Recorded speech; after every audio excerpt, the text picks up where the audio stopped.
"50 years ago." You hear me? Yeah. Let's go back to Weston 50 years ago, 1963. The Browns, a young family of 5 from Chicago, were moving into a 4-bedroom home on 2 acres in Connecticut at a price tag of $39,500. I mean, who did we think we were? The realtor had loaned us $500. In the first month, 2 events occurred. They have affected my life and my family's life ever since, and both events involved Norfield. The first came with the process of finding a church. Now, we knew there was a beautiful old New England church in the center of town, which was probably where the action was. But we felt that we should visit different church. We owed it to ourselves to visit around the area. However, before that happened, Bob Green, the then minister of Norfield Church, came by one afternoon to visit a newbie, as we called ourselves. And with him came his Southern talk. And he found me with empty frozen juice cans bouffating my hair. Now, my sons didn't know what that was about. So we had some fun chuckles, and I learned that he was a student at the University of Chicago at the same time I was.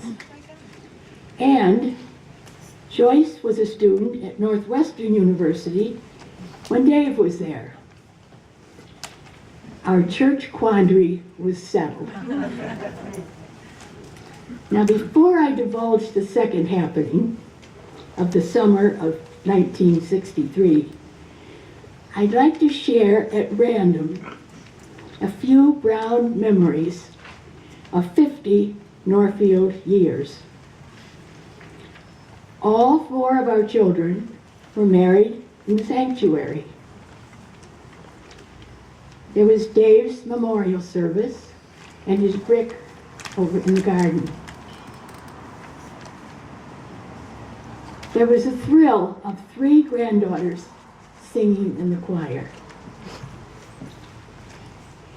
Angels in the Christmas pageant, with Julie high up on bales of hay over the manger, just nonchalantly waiting to sing a solo.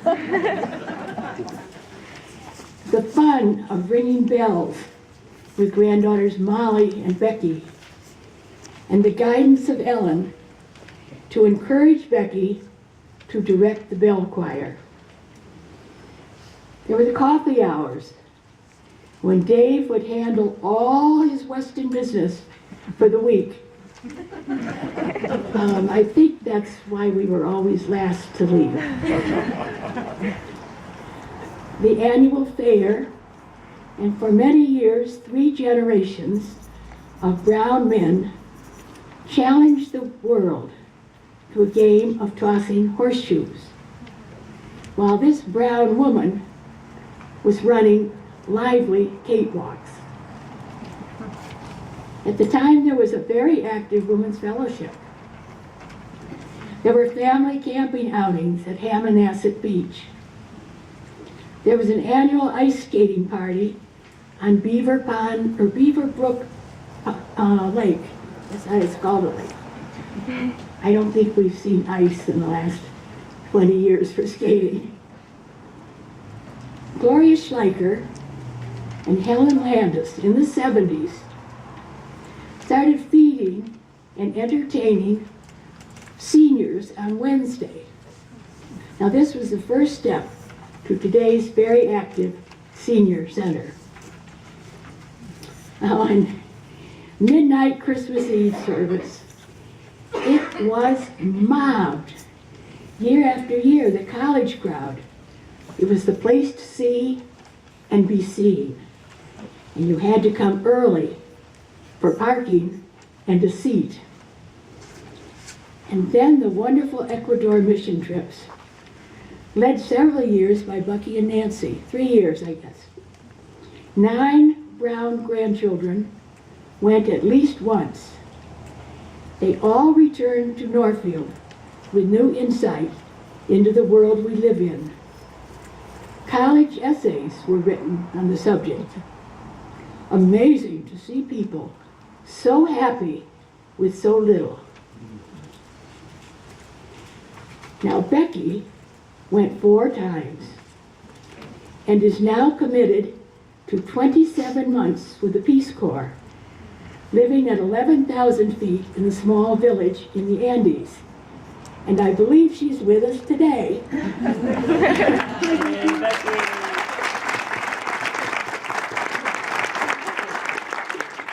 Amazing.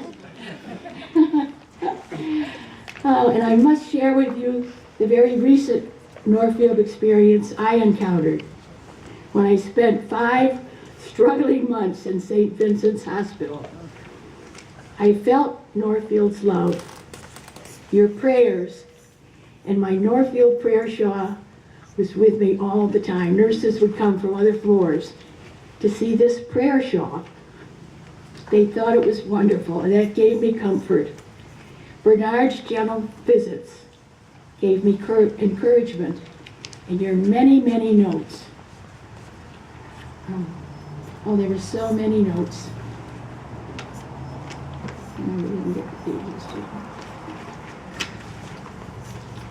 And I could feel the warmth of your caring and also your concern for my family.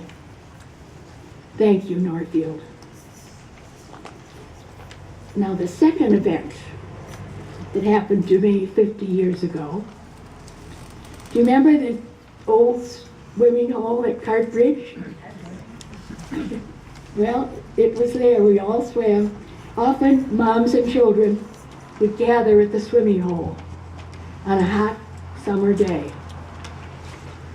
And my first visit, by chance, I met Stephanie Head, an active member of the Norfield Church. Now, Stephanie and her committee had just spent a year preparing for a nursery school in the new Christian Ed building. It was to open in 2 months in September of 1963, 50 years ago. And a 3rd teacher was needed. Perfect, I thought. And Joyce Green gave this newbie quite an interview. Well, I landed the job, and I was paid $4 a morning. Now remember, we had that $500 loan. Well, the school opened successfully that September, and the underlying theme has always been caring and sharing, and continues today under the direction of Penny Anderson. And I'm very proud to have been a part of the school all these 50 years.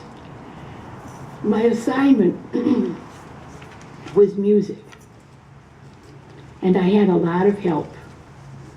First, I would come with Mr. Guitar, but as years went by, Mr. Guitar was slowly joined by a group of friends, hand puppets, about 18 of them.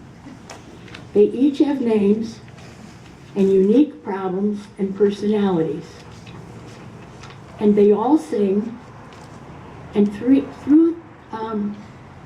we learned through their songs about sharing and caring. Now, several came today by special request, and here are a few brief introductions. You see Mr. Hiss, obviously a snake. He loves to sing, but he has a problem with S's. And wouldn't you know, his favorite song is Mr. Sun, Sun, Mr. Golden Sun, please shine down on me. With all those S's, so wouldn't you know that was his favorite song. All right, now Mr. T. Where are you, Mr. T?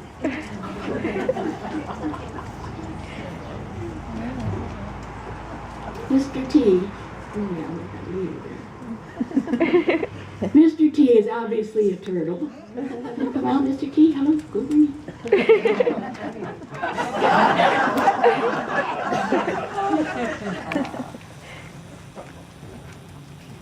He's a very timid but gentle soul, and he frightens easily. He sings only songs of love. Love somebody, yes I do. Love somebody, yes I do. I love somebody, yes I do. I love somebody, and guess what? It's you. So we learn from Mr. T to be kind and gentle and not frightening. Oh, there he goes. And I brought one third one today. They all wanted to come, of course.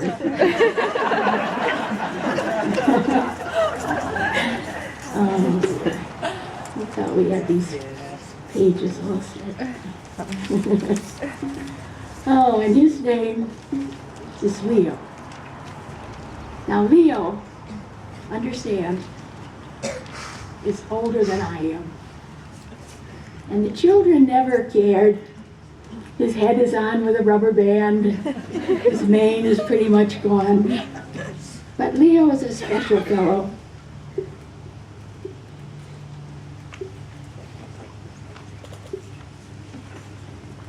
Yeah, he's a wild and crazy guy.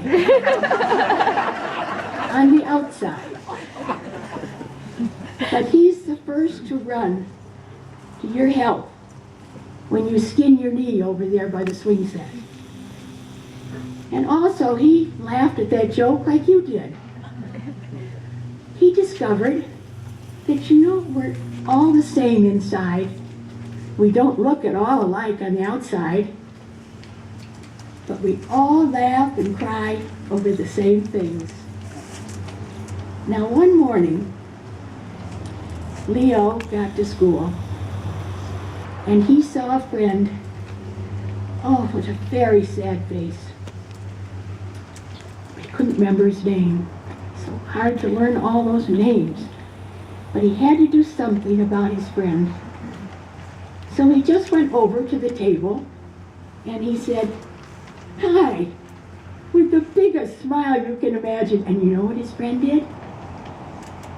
His friend turned and looked at him and gave him a great big smile right back again. So that night, Leo went home and wrote a song. When someone smiles at me, I feel like smiling too. When I see someone who is happy, I feel happy too. Happy, happy me, happy, happy you.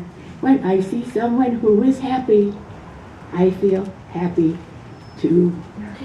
And I'm very happy to be here today.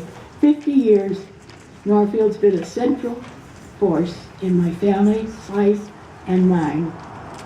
Norfield is special. Thank you, Norfield. Thank you.